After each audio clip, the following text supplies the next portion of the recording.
I've said it before, I will say it again. If I were a young single guy, I would forget all of those dating apps and just sign up with NXT, because the NXT dating scene is basically a reality show that the WWE refuses to film. You got a locker room full of young, absurdly attractive people, all relocated to sunny Orlando, all grinding toward the same dream, all suddenly discovering that away from home does wonders for decision-making when it comes to your long-distance girlfriend. It's part performance center, part college dorm, part Instagram soft launch factory. Everyone is in peak physical shape, training together every day, sharing rides, workouts, and trauma bonding over drills and dreams. Add ambition, proximity, and zero normal adult routines, and boom, couples form faster than tag teams. Maybe the muscle they're working out the most is their heart. That was bad. But wrestling has always attracted odd people, so it makes sense that they would form odd couples. So today we're going to answer these questions and more. First of all, did our beloved departed swamp preacher marry a reality TV star? Is there another case of somebody dating the boss's daughter? And is the voice of the Attitude Era a total playa? I'm Senor Siete for 7 Wrestling. Let's take a look at 7 strange real-life wrestling couples. Now, before we get into this, these relationships can be strange due to age difference, or they seem like opposites, or even their gimmicks seem way off, but not a word of this is meant to be negative. Look, your old pal Senor Siete is super happy with a lovely wife and a rambunctious kiddo. I love, and if these wrestlers are happy, well then heck, I'm happy too. Number 1, he's got the whole world. If you walked into the wrestling locker room circa 2017 and somebody told you that Bray Wyatt, the swamp preacher who wore spooky lamb masks and gave promos that sounded like haunted poetry, was dating JoJo Offerman, the cheerful WWE ring announcer and Total Divas regular, you might have assumed somebody mixed up the scripts. Wyatt was the eater of worlds, a charismatic carnival of cryptic darkness. JoJo was bright, bubbly, and the last person you'd expect to show up at a smoke-filled shack with a lantern. But weirdly, it worked. The two started dating around 2017, eventually welcoming a son, Nash 6, in 2019, and a daughter, Hyrie Vaughn, in 2020. In April of 2022, JoJo posted her engagement announcement. A million times yes, I love you, Wyndham. Can't wait to marry you, even though it feels like we're already married. And Wyatt replied in the comments, I'm a lucky dude. That right there is wrestling romance alchemy, the spooky cult leader vibe paired with a reality TV star. It's like casting Freddy Krueger's girlfriend as the head cheerleader, unexpected, eyebrow-raising, and totally surreal. And when a fan once online insinuated Wyatt was punching above his weight by dating JoJo, Bray didn't hesitate. He shot back, because I'm the damn man, that's how. Case closed. Whether that's confidence or promo energy bleeding into real life, it's a line that pretty much defines the oddball charm of that pairing. Number 2, Between a Rock. Triple H dating Vince McMahon's daughter Stephanie was basically the wrestling equivalent of walking into a lion's den wearing meat perfume. When the two started a real-life romance after an on-screen storyline, everybody assumed the stakes were going to be career-ending if it went south, especially because Vince McMahon initially forbade them from dating at all. In his book, Making the Game, Triple H admitted he felt like he was committing career suicide by pursuing Stephanie, writing that if it didn't work out, he'd be out of work, the only thing I know how to do in life. Stephanie herself told Howard Stern that, yeah, Triple H had big risk on the line because of her place in the company, even joking that while her dad wouldn't outright fire him for hurting her feelings, it wouldn't be a good situation. But it seemed to work out.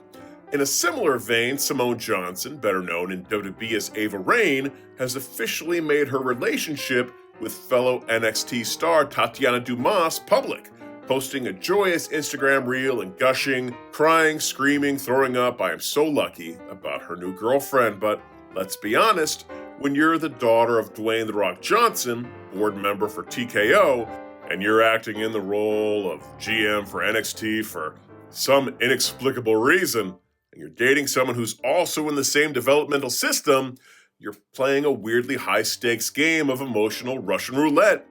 If this thing ever implodes, it doesn't just make for soap opera Twitter fodder, it turns into office awkwardness writ large. The company will not be siding with Tatiana on this matter because Ava's legacy isn't just The Rock's daughter. She's a fourth-generation talent trying to carve her own path in one of the most nepotism-obsessed industries on Earth. If this doesn't go the distance, poor Tatiana could find herself being wished all the best in her future relationships and her future endeavors. Oh, and of course, right as we put this video to bed, Simone decides to leave the WWE with rumors saying that it might be due to Tatiana Dumas being cut from the program. Well, never mind. Now, if you're enjoying this video, we'd love to see you again. Hit the subscribe button so we can hang out sometime soon. Number 3, Shamrock Shakeup. If there's one thing wrestling history keeps serving up with a side of bafflement, it's Vince McMahon's unshakable curiosity about family angles. The family tree is a wreath, brotherly love. Do I need to spell it out any further? Storylines that had fans crossing their arms and wondering why anyone would pitch them in the first place. When his daughter, Stephanie McMahon, was pregnant in real life, he pitched a storyline so out there it made the writers blush. Vince suggested the baby's father on TV could be him, his own character. Even Stephanie admitted the idea was beyond the pale, calling it completely disgusting and saying she couldn't fake kiss my dad like we were in love or something. After that was rejected, Vince came to his senses, but allegedly tried to keep the angle alive by suggesting Stephanie's brother Shane could be written in as the father, a proposal she smartly also turned down. But one of the most notorious examples of this line of thought from Vince involved Ken Shamrock and his kayfabe sister, Ryan Shamrock. Vince once wanted Shamrock to be romantically involved with his on-screen sister. Now, as Shamrock put it when he realized the world's most dangerous man wants to have sex with his own sister, he balked, pointing out the uncomfortable coincidence that his real-life son's name is also Ryan. Okay, well, good on you, Ken. But what's interesting is that Ken and Ryan, talking about the fake Ryan that is, were actually dating in real life. That'd be like if Friends siblings David Schwimmer and Courtney Cox were together, or if Dexter brother and sister Michael C. Hall and Jennifer Carpenter got married. Oh, wait, they did. Oh, that's weird. Yeah, they weren't biologically related on the show. Wow, we're way off topic. Thankfully, Stephanie and Ken did put their foot down, leaving the rest of us to wonder which shock idea Vince would pitch next. Number 4, put a ring general on it. When you think of Gunther, the image that probably comes to mind is stone-faced, hard chops, no-nonsense champion guy who eats steak raw and squeezes John Cena's head until he smiles. He's WWE's ring general, an old-school bruiser philosophizing about the sacred mat and raining serious violence on anyone who laughs too loudly in the crowd. Now, cut to Jinny, a British grappler whose in-ring persona leaned far more towards confident, stylish flair in the women's division, a kind of wrestling fashionista with a psychology degree and a knack for blending looks, presence, and attitude. Outside wrestling lore, she's even referred to as the Knightsbridge Fashionista, a nickname from earlier in her career that leans into her charismatic personality and flair. Put those two in the same sentence and it's less opposites attract, and more did somebody hit randomize on the WWE casting computer. But it works. They met on the independent circuit, started dating in NXT UK, and married in 2022, with a second ceremony in London in 2023. Together, they welcomed a son in December of that same year. Even more fascinating is how Gunther credits Jinny not just with understanding the wrestling grind, but with being part of the support that helped him evolve, including getting into better shape and embracing the disciplined lifestyle that makes him a modern main event staple. Fans have noticed his physique change and journey towards peak performance over the years, a transformation commentators attribute in part to the influence and encouragement around him, with Jinny right there as his partner and biggest fan. So you've got the ring's most imposing authoritarian married to someone who is wrestling's fashion plate, reads like a backstage promo joke, except it's real. It humanizes him, and it's perfectly odd in all the best wrestling ways. Number 5, Crazy for Loving You. In one corner, you've got Michin, the WWE's own pugnacious baddie with a name that literally translates to crazy in Korean, a moniker WWE lifted from her mom's childhood nickname and slapped onto her SmackDown persona like a tattoo that means business. Michin isn't just a name, it is a vibe. She is a fearless striker with a legitimate background in Muay Thai and Taekwondo, a fighter whose energy is supposed to be equal parts don't test me and watch me steal your lunch money. Whether she's cutting promos or swinging limbs, her whole presentation reads bold, brash, and unfiltered. In fact, her original gimmick in the company was the HBIC, or the head bitch in charge for the uninitiated. Now, pivot to Keith Lee, aka the Limitless One, a man whose gimmick is as simple as it is confusingly effective, big, athletic, and quietly devastating. After years in WWE, even enduring a short-lived Bearcat package that he openly admitted he didn't understand, and neither did we, but he initially turned it down, Lee was basically a hybrid of gentle giant intellect and raw force.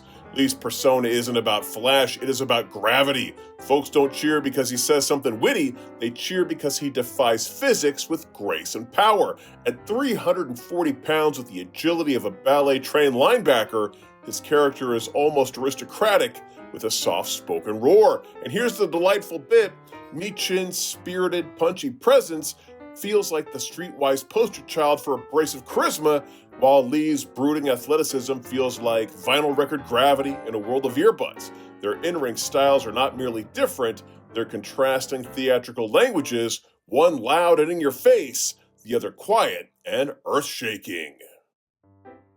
Number 6. Typecasting.